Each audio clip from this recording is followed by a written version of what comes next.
तर फ्रेंड्स, या ब्लाऊजचं सगळ्यात आधी फिटिंग बघू शकता, अगदी परफेक्ट असं आलेलं आहे। कटोऱ्याचा शेप बघू शकता आणि बेल्टचा शेप बघू शकता, एकदम टाईट पण नाही आणि अगदी व्यवस्थित परफेक्ट अशी फिटिंग झालेली आहे आणि जबरदस्त अशी फिटिंग झालेली आहे। तुम्ही पूर्ण फिटिंग बघू शकता, कटोऱ्याचा शेप, गळ्याचा शेप आणि बेल्ट शेप, पूर्ण जे आपली फिटिंग जी आहे जबरदस्त इथं आलेली आहे। तर आपण ब्लाऊज तर शिवून घेतो, पण ब्लाऊजची फिटिंग जे आपण करतो तेव्हा आपलं ब्लाऊज चुकतो। तर व्हिडिओ जो आहे फ्रेंड्स, तो शेवटपर्यंत नक्की बघा। तर पूर्ण जे आपले इथं ब्लाऊज जे आहेत पूर्ण आपण तयार करून घेतलेला आहे अगदी फिनिशिंग सोबत। तर बघू शकता, आता जो घेतलेला आहे आपण बॅक पार्ट, आणि बॅक पार्टचा जो घेतलेला आहे आपण उलट साईड। तर बघा, आता आपण पूर्ण बॅकचं जो आहे आपण अगदी आपली ब्लाऊजची लांबी मोजून घ्यायची। तर आपली ब्लाऊजची लांबी जेवढी आहे तेवढी आपली ऑलरेडी इथं तयार करून घ्यायची आहे। आणि जेव्हा आता आपण बॉटम जोडतो, तर बॉटम जोडण्याच्या अगोदर आपल्याला पूर्ण जे उंची आहे आपल्याला एकदा चेक करून घ्यायची आहे। आता जेव्हा आपण इथं बॉटम जोडत आहोत तर आपल्या बॅकची आणि फ्रंटची इथं बरोबर एकदा चेक करून घ्यायचं आहे। तर बघा, इथं समोरचा जो पल्ला आहे आपला जास्त होत आहे, तर बघा इथून जास्त जो होत आहे आपल्याला तो कट करून घ्यायचा आहे। आणि बघा, दोनही साईडनं आपण इथे एकदा चेक करून घेत आहोत की आपला मागचा आणि पुढचा पल्ला जो आहे सारखा येत आहे का।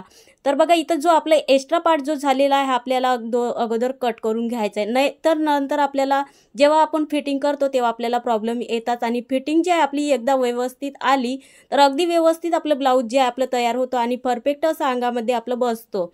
तर बघा, जे आपला एक्स्ट्रा पार्ट जो आपण इथं कट केलेला आहे, आणि त्याच्यानंतर बघा आपण जो बॅकचा पल्ला आहे तो आपण इथं उलट ठेवून घेतलेला आहे आणि समोरचा जो भाग आहे आपण इथं सरळ ठेवून घेतलेला आहे। आणि एकदा बघा, इथून आपल्याला चेक करून घ्यायचा आहे मागचा पल्ला। इथं आपल्याला सगळ्यात अगोदर इथं आपल्याला बॉटम जोडून घ्यायचा आहे 5 इंचावर टिप लावून। तर बघा, सगळ्यात अगोदर आपण इथं बॉटम दोनही सेम भाग ठेवले आणि एक्स्ट्रा भाग जो झालेला आहे आपल्याला तो कट करून घ्यायचा आहे। तर बघा, इथून आता आपण एक चेक करून घेत आहोत मागचा आणि समोरचा पार्ट। आणि बघा, जर मागचा पार्ट आपला जास्त झाला तर मागचा पार्ट जो मागच्या साईडनं जास्त वाढून जातो आणि समोरचा भाग जो आपला जास्त झालेला आहे तर तो आपण आपला समोरच्या साईडनं जास्त वाढून जातो। तसं जर न झाल्या पाहिजे तेव्हाच आपण जेव्हा फिटिंग करतो तेव्हा आपल्याला एकदा चेक करून घ्यायचं आहे, दोनही आपले सेम जे आहेत भाग जे आले पाहिजेत।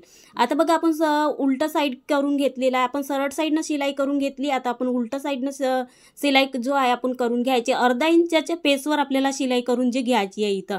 तर पूर्ण आपण इथं जर आपण शिलाई करून घेत आहोत तर इथं आपल्याला पूर्ण लॉक करून घ्यायचं आहे, गळ्याच्या साईडनं जे आपण इथं लॉक करून घ्यायचं आहे, जेणेकरून आपली शिलाई बरोबर व्यवस्थित अशी आली पाहिजे। तर बघा, इथं आपण पूर्ण जे आहे आपण अर्ध्या इंचाच्या पेसवर जे आपण इथं शिलाई करून घेत आहोत आणि अगदी आपण इथं सिंगल शिलाई लावली तर इथं आपल्याला डबल शिलाई करून घ्यायची आहे।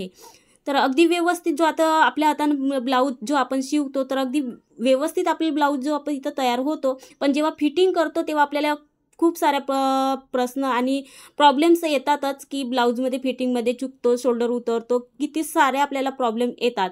तर ह्या पद्धतीने जर एकदा तुम्ही फिटिंग करून बघितली तर एकदम परफेक्ट असं ब्लाऊज तयार होतो। आता आपल्याला कमरेचा चौथा भाग घ्यायचा आहे, जसं की तुम्हाला कंबर आपली 28 आहे तर 7 चौक 28, 28चे 4 भाग करून घ्यायचे आणि आपली मार्जिन करून घ्यायची। एक्स्ट्रा पार्ट जो झालेला आहे आपला समोरचा किंवा बॅकचा तो आपण पार्ट करून घ्यायचा।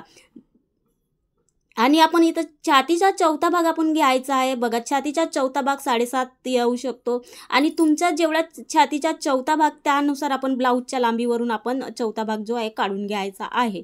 आता बघा, इथून आपण स्लीव्ज जे आपण जोडतो, स्लीव्ज जेव्हा आपण जोडताना कधी पण आपल्याला की कोणत्या साईडनं आपली कमी होते, बॅक साईडनं कमी होते किंवा फ्रंट साईडनं कमी होते, तो स्लीव्जचा जो मध्यभाग आहे आपण तो आपल्याला सेंटर पॉईंट जो आहे तो शोल्डरवरून जोडून घ्यायचा आहे। जर आपण तसं जर केलं तर अगदी दोनही साईडनं आपले जो अर्धा भाग आपला डिवाइड होऊन जातो। तर बघा, इथून आपण जो आहे शोल्डरवरचं स्लीव्जचं सेंटर पॉईंट जो जोडून घेतलेला आहे। आता आपण इथं बघा शिलाई पूर्ण करून घेत आहोत।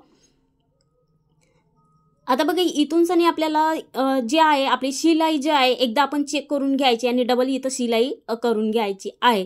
तसंच आपण दुसऱ्या साईडनं पण फिटिंग बाई जी आहे आपण लावून घ्यायची आहे। तर बघू शकता, इथून एक्स्ट्रा पार्ट जो आहे आपण कट केलेला आहे, अगदी व्यवस्थित आपली इथं बाई जोडून झालेली आहे। बघू शकता तुम्ही पूर्ण जी आपली इथं बाई जी जोडून झालेली आहे, कुठेही चून पडलेली नाही, अगदी व्यवस्थित आपली इथं बाई जी जोडून झालेली आहे। तर बघा, आपण कटिंग करून घेतो, शिवून पण घेतो आणि फिटिंग करण्याच्या वेळेस खूप सारे असे प्रॉब्लेम्स येतात। जो एक्स्ट्रा पार्ट झालेला आहे तो कट करून घ्यायचा आहे आणि आपण दुसऱ्या साईडनं पण तसंच आपली दुसरी स्लीव्ह जी आहे आपण जोडून घ्यायची आहे। तो फ्रेंड्स आजचा व्हिडिओ कसा वाटला नक्कीच कमेंटमध्ये सांगा. व्हिडिओ आवडल्यास लाईक करा, शेअर करा, सबस्क्राईब करा आणि सबस्क्राईब करण्या अगोदर बेल आयकॉनचं बटन प्रेस करायला विसरू नका. तर बघा आता पूर्ण आपली स्लीव्ह जा इथं जोडून झालेली आहे. तर आता आपल्याला इथून डबल शिलाई जी आहे करून घ्यायची आहे. तर बघा पूर्ण आपण इथं स्लीव्ह जी आहे जोडून घेतलेली आहे. आता त्याच्यानंतर आपल्याला पूर्ण जी आपली स्लीव्ह जी इथं तयार झालेली आहे जोडून, आता आपल्याला बघा दंडघेर आपल्याला बाहीचा दंड जे आहे एकदा मोजून घ्यायचा आहे.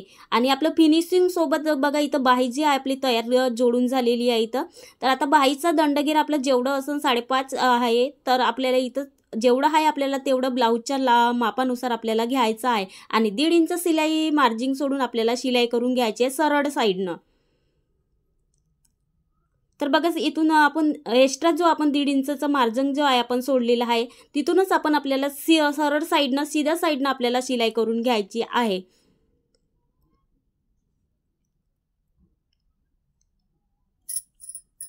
तर बघा आता इथून आपण शिलाई करून घेतली आणि एक्स्ट्रा पार्ट जो आहे आपण कट करून घेतलेला आहे. आणि बघा आता आपण एक्स्ट्रा साईड पार्ट जो असतो तो धागा आपल्याला ठेवायचा नाही, कारण त्याच्यामध्ये जेव्हा आपला जाड जे भाग असतो तो आपल्या म्हणजे जेव्हा फिटिंग करतो त्याच्यामध्ये जास्त होऊन जातो, त्या कारणाने आपल्याला जाड असं होतं. तर जो एक्स्ट्रा पार्ट असला तो आपण कट करून घ्यायचा. आणि आता इथून आपण मार्जिन लावली आहे त्या टेकून आपल्याला शिलाई करून घ्यायची. आणि इथं आपण छातीचा चौथा भाग जेव्हा आपण फिटिंग करतो छातीचा चौथा भाग आणि मुंड्याचा जो राऊंड असतो तो एकदा फिटिंग करतो त्यावेळेस आपल्याला चेक करून घ्यायचं आहे की प्रॉपर आपली फिटिंग जी आली. थोडंसं बी आपल्या बगलमध्ये किंवा छातीमध्ये किंवा बाहीमध्ये आपलं जर थोडंसं बी लूज पण आपण घेतलं तर ढिलं येऊ शकतो आणि चुन्या पण पडू शकतात. तर बघा इथून आता आपल्याला डबल टिप लावून घ्यायची आणि 2-3 शिलाई एक्स्ट्रा करून घ्यायच्या आहेत. आणि जे पूर्ण जे आहे आपण जशी ह्या साईडनं आपण फिटिंग केली तशीच आपल्याला दुसऱ्या साईडनं पण फिटिंग करून घ्यायची आहे. तर बघा इथून आपल्याला 2-3 शिलाई एक्स्ट्राच्या करून घ्यायच्या आहेत फिनिशिंग सोबत.